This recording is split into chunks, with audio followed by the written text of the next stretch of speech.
Because I wave my arms around a lot and dance, they've given me one of these Beyonce microphones, so apologies if I run out of shot or anything like that. I'd also like to say thank you to the interpreters so far. You've been stunning at making it all make sense, so thank you, and apologies for my German, which is horrendous. I tried to order a coffee this morning, and we had an awkward moment, and then she switched to English, and then it kind of got going again. I'm going to explain a little bit about how the technology works, and then go through some projects, both from an artistic point of view, and some of our exploits with that, but also some of the kind of more forensic, some of the more practical applications of the technology that we found in the past few years working with it. Now, the machine that we use typically when we're scanning big things like this is the Arctic Sunrise, which got released a couple of weeks ago from Russia again, and is now back in the hands of Greenpeace. And this is the kind of the scale of scanning we started with. And essentially it is a survey machine. These are blocks of plastic and mirror and laser that sit on a tripod. And there are a survey tool, as I was saying, that we kind of chaperoned and used in a completely different way in some projects. And so that's been quite exciting.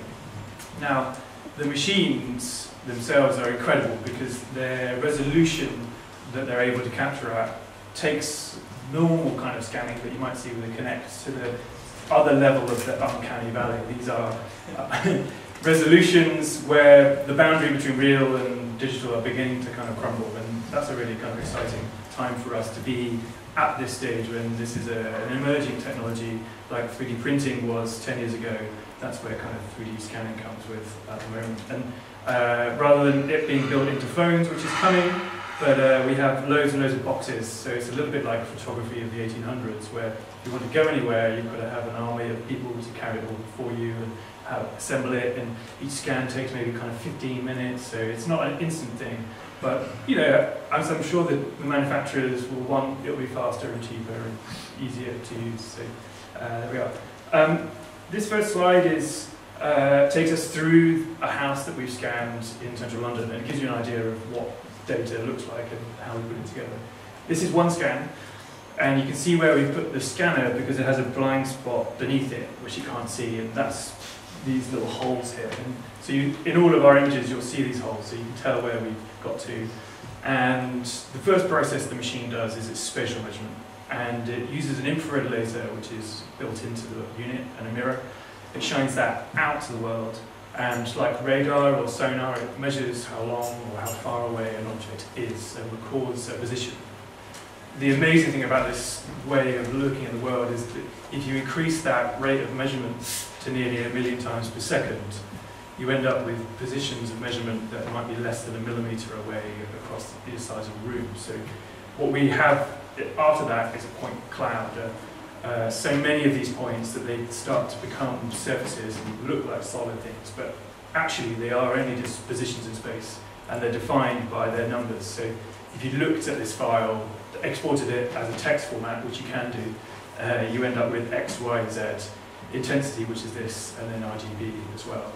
So as we zoom in our Eames power of 10 moment, you can start to kind of really see the life of this guy, all his books and his guitar and so on.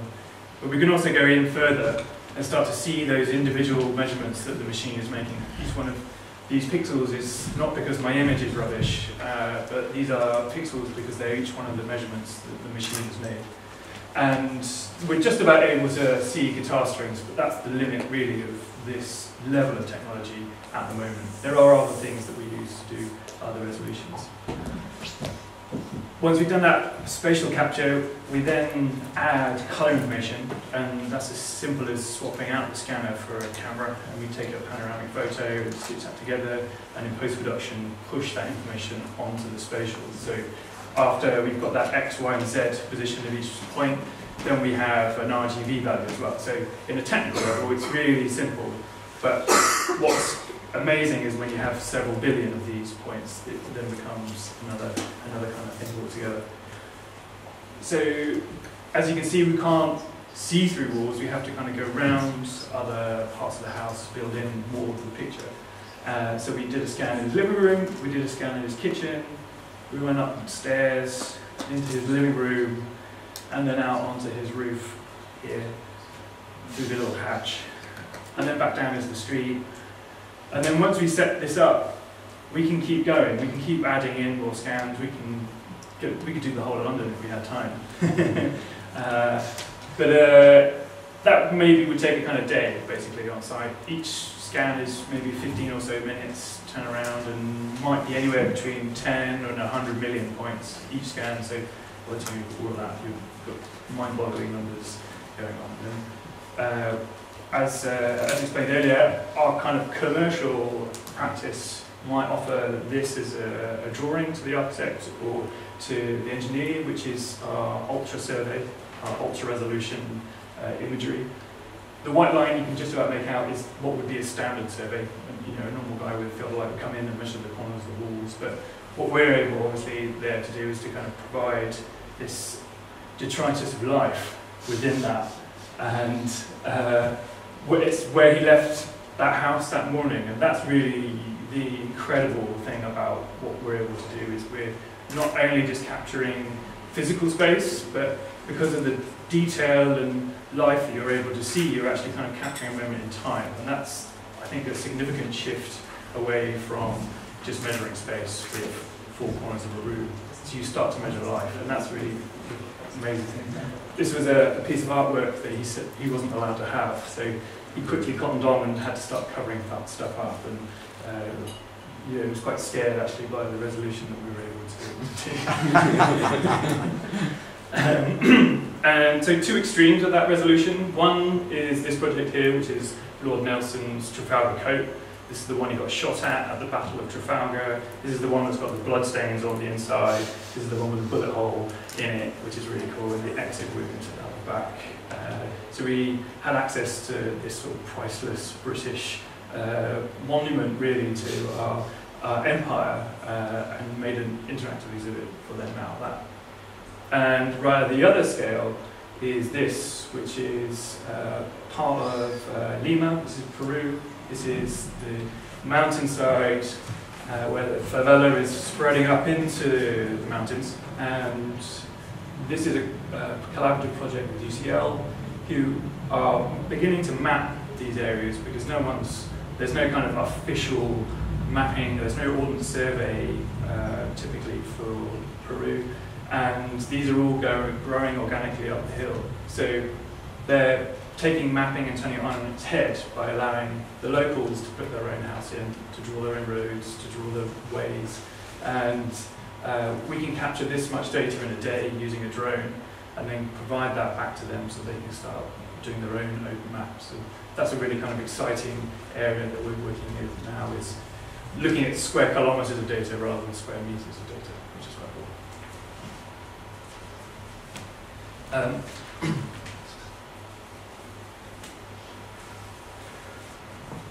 This is quite a sad project, but really plays on the fact that we are able to kind of replicate reality.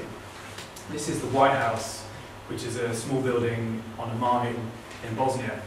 And a lot of people went into this house and never came out alive. This was one of the rooms that was used to torture people during the Balkans conflict. And as a building, it has a kind of horrible history, but to a lot of people whose relatives went in and were never found, it's a kind of monument of mourning for them.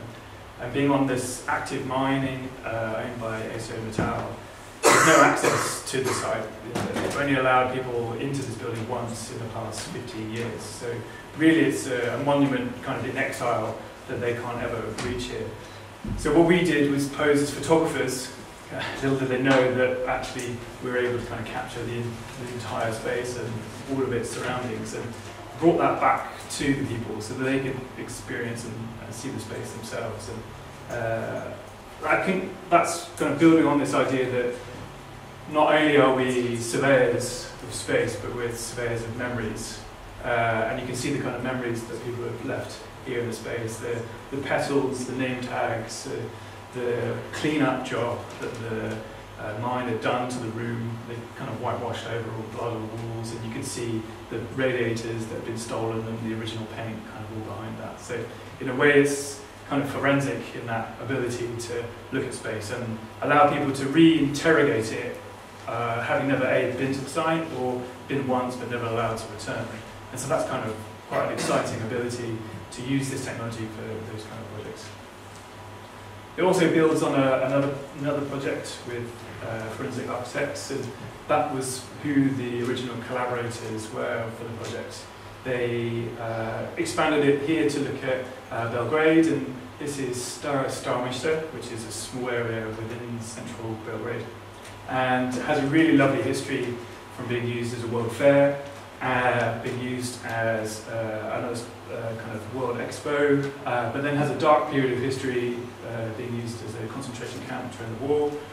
It then falls into disrepair and then gets occupied by artists as no one else wants to live there. And for the last 20 years, artists have moved in and occupied the space. And now with Serbia's integration into the EU, they need to set aside a certain amount of area and volume to the memorial of the Holocaust.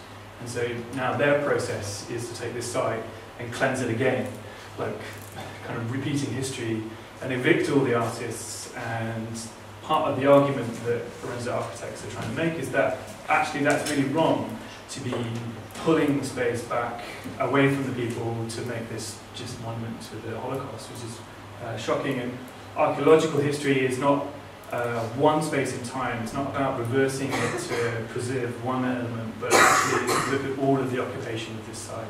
And we collaborated with a kind of subsurface sampling.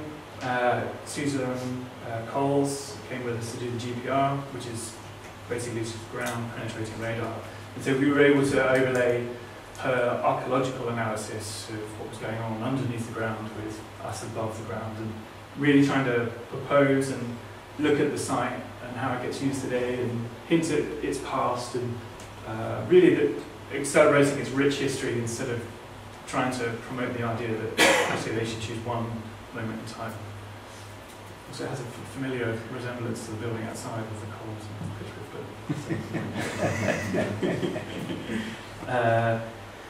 so kind of building on that, but this is an interesting project for us, because what happens is that the emergency services are beginning to find this information, and this ability to look at the world is actually a very useful tool. This is a fire which injured 3 London firemen in North London. And once a fireman gets injured, it causes an enormous investigation about what happened and why. And this was a blast over.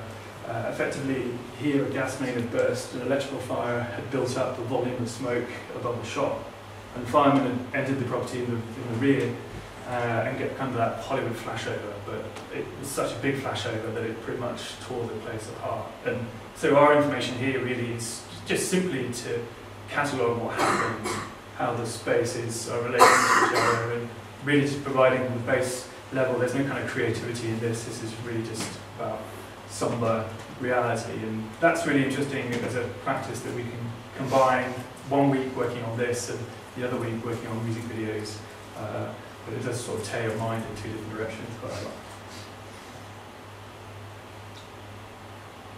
lot. This project I'd like to talk about because it's a lovely way of archiving space in this detail, and actually David, who narrates the video, which I'll flip onto next, gives a beautiful history of the project. So I'll let him do some talking actually.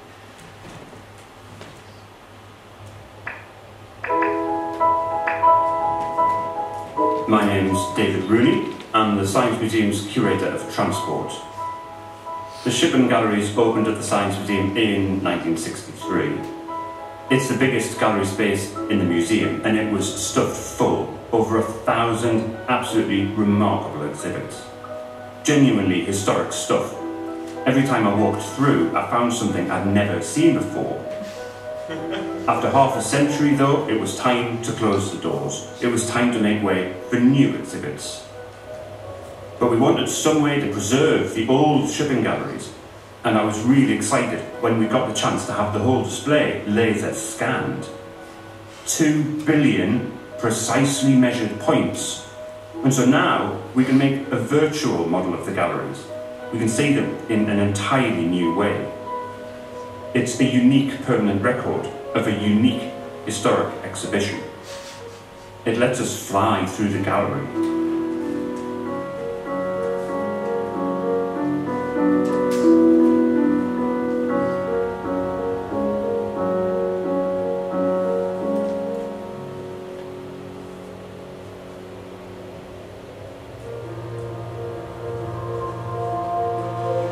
The marine engineering displays were my favourite, personally. Dozens of working model engines, this one dates back to the mid-19th century, and elsewhere real engines as well, including some of the most important ever made.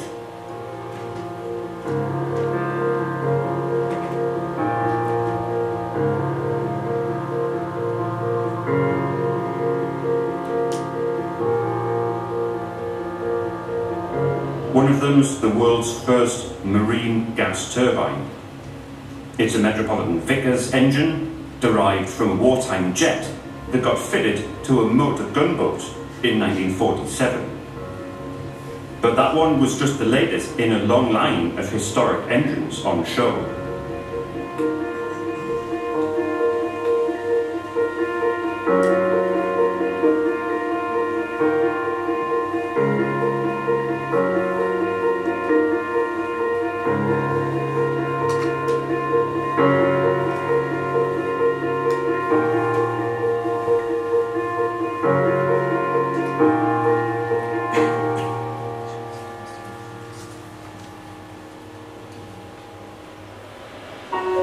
And then there's the model ships, hundreds of them. We knew that there's just something very special about them. People love to see them. This was a display of modern warships, showing the advances in engineering up to the 1940s. The models are huge, and they're just incredibly detailed.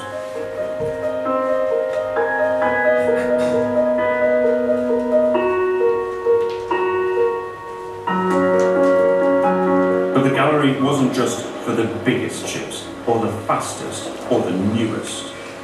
It was also about showing small craft, the anonymous handmade boats people used around the world just to get by. By making these models, we were trying to preserve a lost way of life.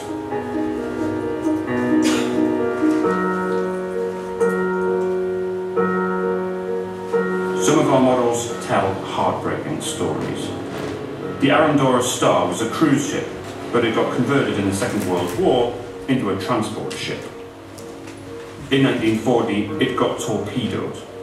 The circumstances were controversial. Hundreds of people were killed.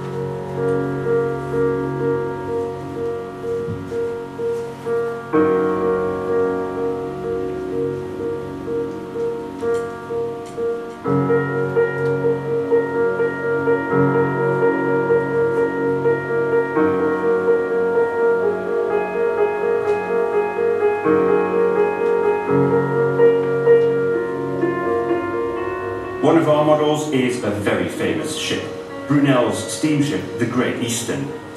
It was launched in 1858, and in its day it was by far the biggest ship in the world. It finally got scrapped in the 1880s, but not before it laid the first successful transatlantic telegraph cable in 1866, an incredibly important episode.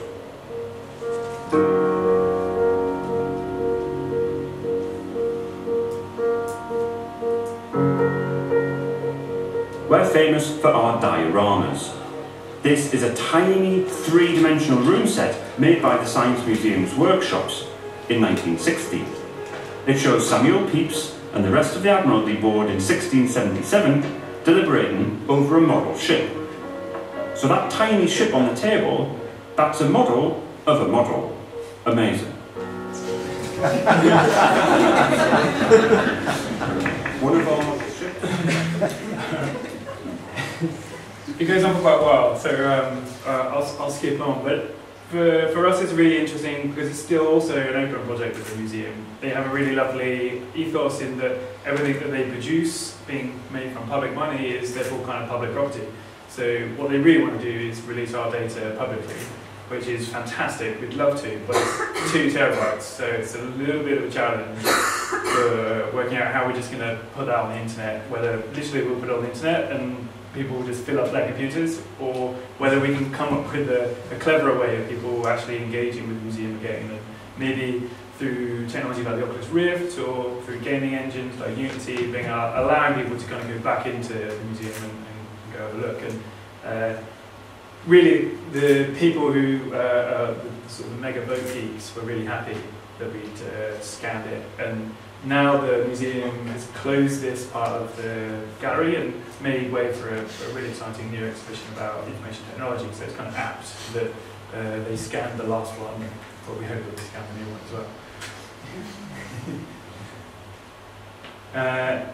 This again is a kind of a really interesting project for us because it starts to allow us to really explore the medium of laser scanning. This way in which we begin to refer to it now is this non-lenticular media. So there is no perspective point, there is no focus, there is no kind of sense of depth in a traditional camera sense. Everything is in infinite focus, everything is extremely accurate, and that poses problems but also kind of fascinations to the way in which you view and look at our animations and things. And this is a photo shoot that we did with Vivian Westbrook recently, and we had models and dresses, and we had basically all cameras were banned on set, and the only thing we used to capture them was the scanner.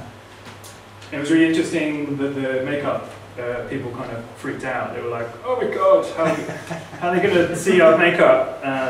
But they didn't realise that it all comes through very well. But they had gone for some pretty crazy makeup decisions.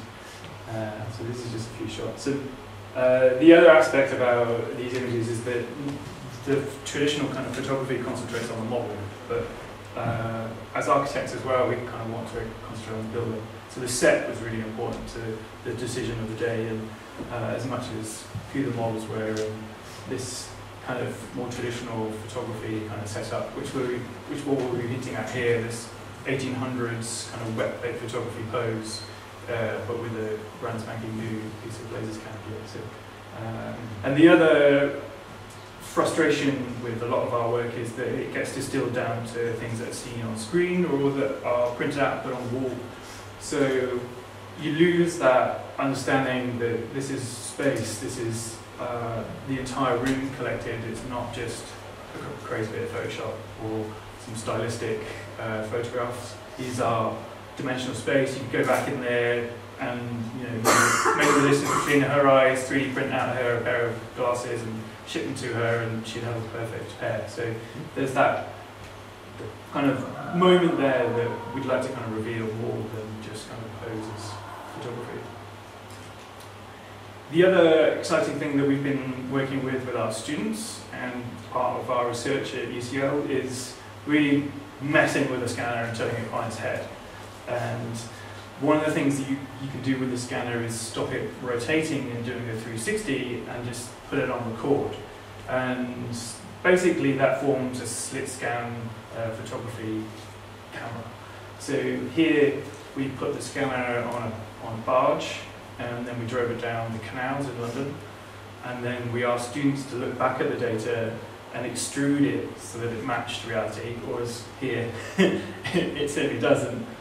So the ability to put a vector or just a line in and extrude and twist that photography as it were, because you're only looking at 3 millimeters at a time, makes our understanding that the tool that was built for accuracy can actually be reutilized and turns stuff into roller coasters, which is quite fun.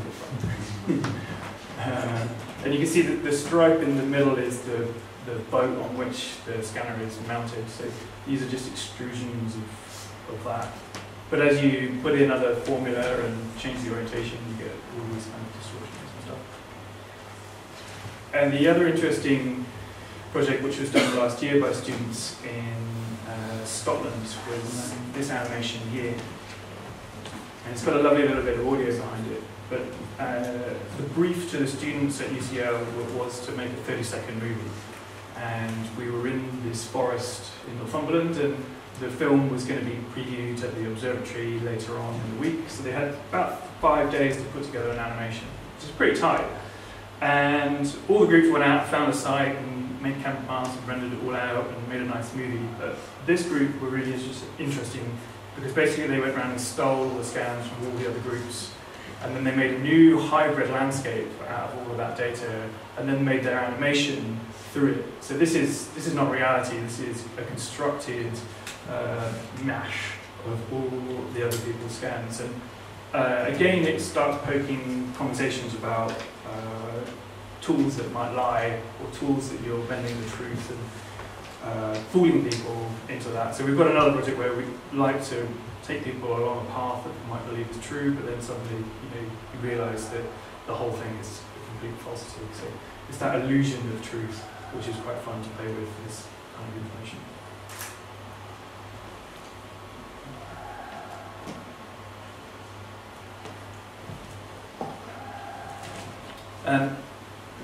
The last little project I'd like to chat about is our gallivanting around the Arctic. And we were asked seriously, though, by Cambridge University to capture the ice for parts of their investigation. Greenpeace kindly hosted the entire trip with their boat. And essentially Greenpeace like to host scientific projects because ship time is so expensive in the Arctic that these things would never be possible without their kind and their gifting towards those things. So it has a very nice heart. And Cambridge look at the ice on lots of different scales, principally kind of 3, which is satellite, which is what these kind of photos are, this one here. Then aerial photography, which is normally taken from a helicopter. And then also down with us measuring the ice at kind of 1-to-1. And their models look at, obviously, as much of the Arctic as possible, and that's really what they need to scream. And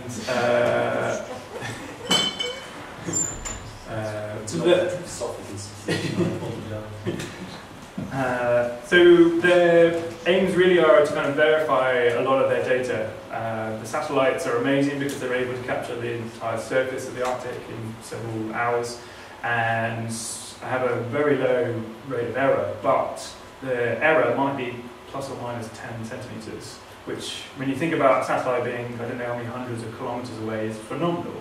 But 10 centimeters of error, plus or minus, could be kind of global warming or global cooling. So you need to check that you're right before making assumptions and doing other studies. So what they do in their models is verify measurements, and they look at the buoyancy of ice and all of these other aspects. So our data gets effectively exported as Excel spreadsheets and given straight to them to do their statistical analysis, which is kind of bonkers in some ways. But that's exactly what they want, and that's all they do with the information. They just run stat analysis on it.